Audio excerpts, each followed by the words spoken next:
ईद उल अज़हा, ईद उल जोहा जिसे हम आम ज़ुबान में बकरीद कहते हैं, पूरे तमाम सिटी पुलिस के तरफ से सभी भाइयों और बहनों को मैं मुबारकबाद पेश करता हूं एडवांस में। हैदराबाद शहर में ही नहीं, पूरे हिंदुस्तान में, पूरी दुनिया में पिछले 5-6 महीने से जो एक माहौल चल रहा है जिससे आप वाकिफ़ हैं, ये जो वबा है कोरोना वायरस का, इसके कारण तमाम जिंदगी बिल्कुल एहतियात के साथ निकल रही है। अगर आप हैदराबाद में देखें तो शुरू से ही हर मजहब में, चाहे वो हिंदुओं का रामनवमी हो, हनुमान जयंती हो, और अभी जो तुरंत गुजरा बोनालू, जिसका एक बहुत अहमियत है हैदराबाद में, हमारे क्रिश्चियन कम्युनिटी में बिशप थुम्माबाला के तरफ से जो इनिशिएटिव था ईस्टर में, जिसमें कि लाइव स्ट्रीमिंग किया गया फर्स्ट टाइम वीडियो के मार्फत से, और गुड फ्राइडे को देखा गया। फिर हमारे मुस्लिम भाई बहन जो हैं, रमज़ान में भी देखे कि बहुत एहतियात के साथ सब लोगों ने रमज़ान को मनाया, ईद को मनाया, क्योंकि ऐसा माहौल शायद पहले कभी इतिहास में नहीं आया, और इसीलिए सभी के कोऑपरेशन से और अल्लाह सुब्हानहू व तआला के रहम से आज अगर हैदराबाद में दूसरे बड़े शहरों के कंपैरिजन में हमारा नंबर इन्फेक्शन का कम है, डेथ का कम है, तो इसका वजह यही है कि सभी लोगों ने मिलकर इस वबा से एक साथ लड़ने का जो एक डिसीजन लिया, सब शरीक हुए, और इसी स्पिरिट से हम लोग आगे भी चलेंगे। तो बकरीद में भी हम लोग इसी तरीके से आगे आप लोगों से गुजारिश कर रहे हैं, जैसा कि पहले सभी फेस्टिवल में हुआ था, रमज़ान में भी हुआ था, कि कहीं बड़ी गैदरी, कहीं जमात नहीं हुई थी। जैसा कि आप जानते हैं, ये बड़ा चोर किस्म का वायरस है। ये चुपके से आपके शरीर में दाखिल हो जाएगा अगर आप किसी के करीब जाएंगे। 2 गज की दूरी बहुत ज़रूरी है, और इसीलिए हमारे गवर्नमेंट के तरफ से और हमारे बुज़ुर्ग आलिम के तरफ से लगातार कोशिश है। सभी मस्जिद में हमेशा लोग कहते रहते हैं कि घर पे ही अपना नमाज अदा करें, और अगर मस्जिद आना है तो घर से पहले घर में ही वजू करके आएं। तो इन सब बातों का एहतियात हैदराबाद में हम लोग सब पिछले 5 महीनों से करते आ रहे हैं, और अभी बकरीद में भी मुझे यकीनन पूरा भरोसा है कि हम लोग सब मिलकर सबसे पहले, जिसको कहते हैं आज हम लोग सेफ बकरीद, सेफ ईद का एक नारा देंगे। शायद ही कोई हैदराबाद का घर है जिसमें बच्चे नहीं हैं, जिसमें बुजुर्ग नहीं हैं, जिसमें ऐसे लोग नहीं हैं जिनके पास बीपी, हार्ट या कुछ मोटापा, इस तरह का बीमारी न हो। उन लोगों को बचाना सबसे ज़रूरी है, और उनको बचाने के लिए सबसे पहला चीज़ यही है कि हम लोग कम से कम दूसरे लोगों से मिलें, मुबारकबाद, ज़ुबानी मुबारकबाद पेश करें। गले मिलने की ज़रूरत नहीं है, माहौल ऐसा है। अगर जान बचेगी तो आगे आप अगले बार 4 और बकरे भी कुर्बान कर सकते हैं, लेकिन अभी बुजुर्गों को बचाएं, बच्चों को बचाएं। इसीलिए जो बड़ी बड़ी मस्जिदें हैं, जैसे मक्का मस्जिद, शाही मस्जिद, वहाँ के जो कॉम्पिटेंट अथॉरिटी हैं उनके तरफ से भी है, ज़रूर। माहौल अभी कोई बहुत बदला नहीं है रमज़ान के महीने से। रमज़ान के महीने में अगर आप देखिए, total number of positive cases जो आए थे हैदराबाद में ही नहीं, तमाम हिंदुस्तान में, उस महीने के कंपैरिजन में अभी नंबर्स ज़्यादा हैं। इन्फेक्शंस के नंबर भी ज़्यादा हैं और जिसके कारण डेथ के नंबर भी ज़्यादा हैं। तो ऐसे हालात में कहीं भी जमात का इकट्ठा होना बिल्कुल ठीक नहीं है।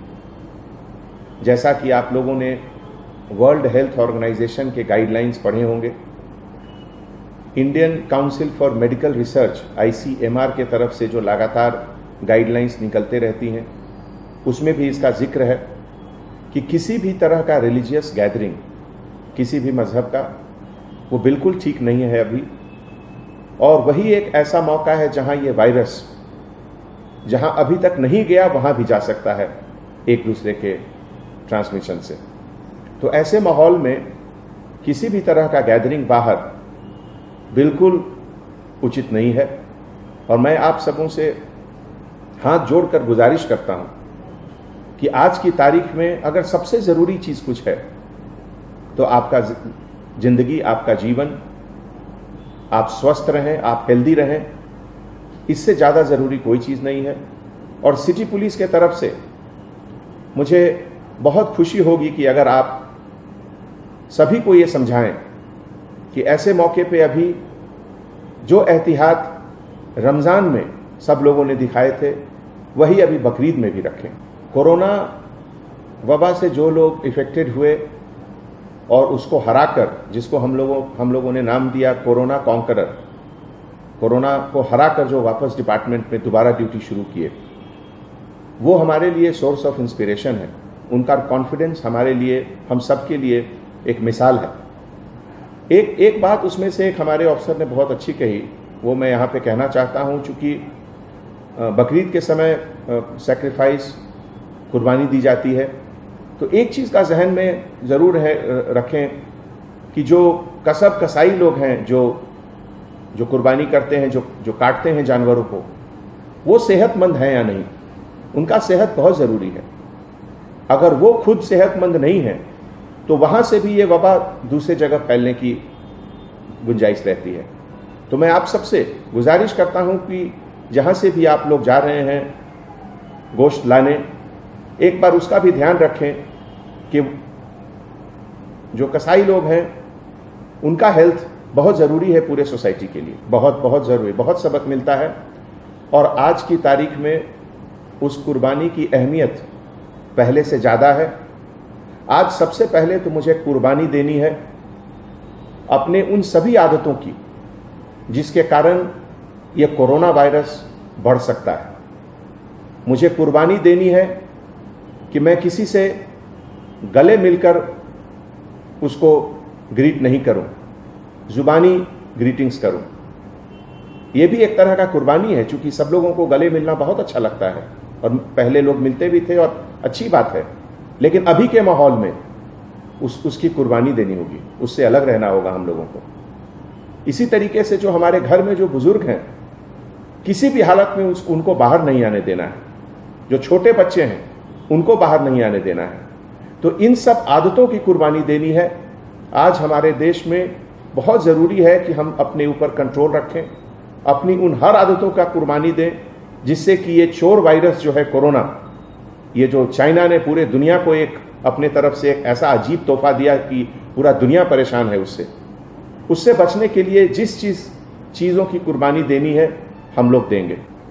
लॉकडाउन खोलने के बाद दोनों चीज़ की अहमियत बढ़ी, लाइफ और लाइवलीहुड। लाइफ को भी बचाना है और लाइवलीहुड को भी बचाना है।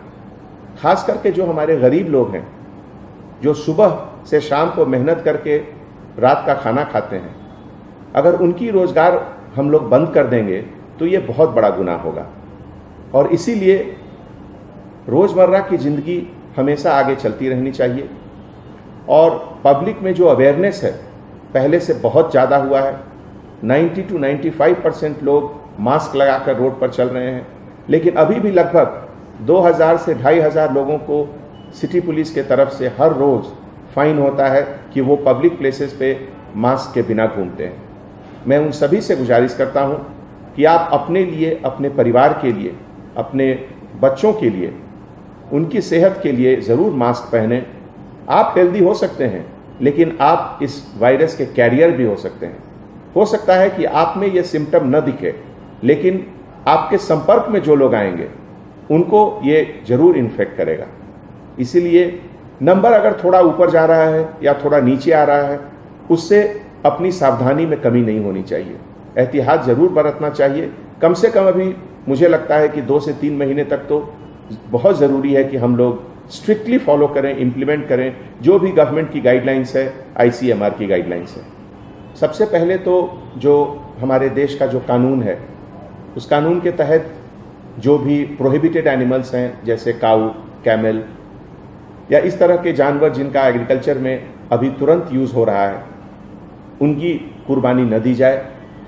और जो भी लोग कुर्बानी दे रहे हैं, जो ज़बह कर रहे हैं, वो जो एक हाइजीन के तरीके से होता है, जो चाकू या जिससे कट कर रहे हैं, वो कहाँ से लाए, उसको अच्छे तरीके से सैनिटाइज ज़रूर कर लें। हर चीज़ का सैनिटाइजेशन करना बहुत ज़रूरी है।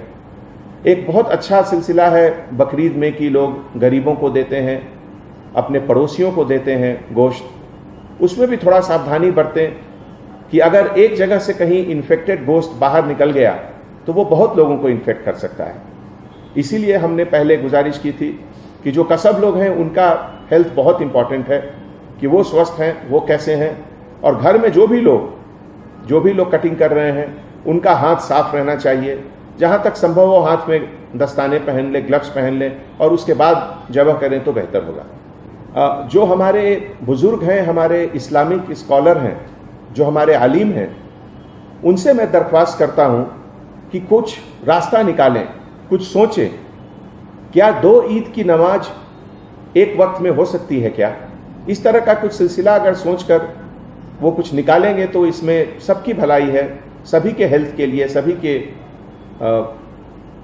ये वबा से बचने के लिए थोड़ा मदद मिलेगा। ये हमारी एक अपील है, हमारी गुजारिश।